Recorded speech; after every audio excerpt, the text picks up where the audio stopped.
Field कर्मचारियों और वॉलंटियरों को करवाया बचाव कार्यों का अभ्यास।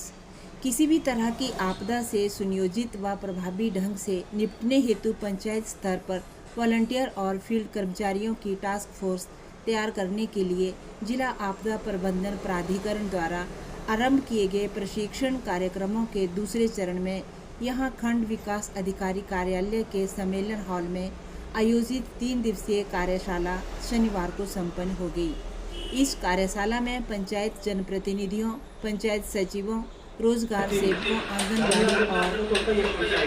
और पानी गिरा करो उसके ऊपर मार दो वो बुझ जाएगा, लेकिन बुझने के बाद उसको ज़्यादा खतरनाक हो जाएगा क्योंकि आग बुझ गई लेकिन तो उसका लीक होना है वो चलता रहेगा।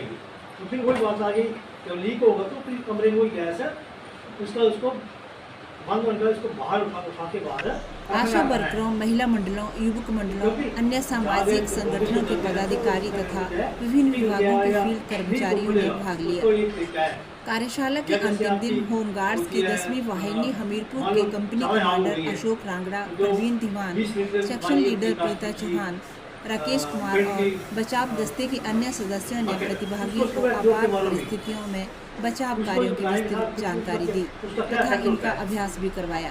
अग्निशमन विभाग के लीडिंग फायरमैन प्रवीण कुमार और रामनंद आग से बचाव के बारे में बताया तथा इसका अभ्यास करवाया। उन्होंने प्रतिभागियों को कई तकनीकी जानकारियां भी दी।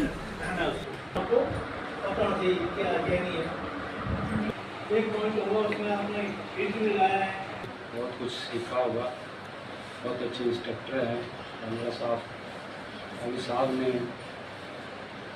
LPG गैस के बारे में विस्तार से बताया और ये घरों घरों में सबके है। और अगर अवेयरनेस सबसे पहले है अवेयरनेस, हम थोड़ा अवेयर रहेंगे तो हादसों से बच जाएंगे। लेकिन जब कभी अनफॉर्चुनेटली सबसे पहले हम उठते हैं तो अगर चाय बनानी है तो पहले सबसे पहले आग की जरूरत पड़ती है। पर क्या है कि जब तक हमारे काबू में है तब तक ये हमारे लिए फायदेमंद है, लेकिन जब कभी ये हमारे काबू से बाहर हो जाए फिर हमें ये नुकसान भी हमें इससे झेलना पड़ता है।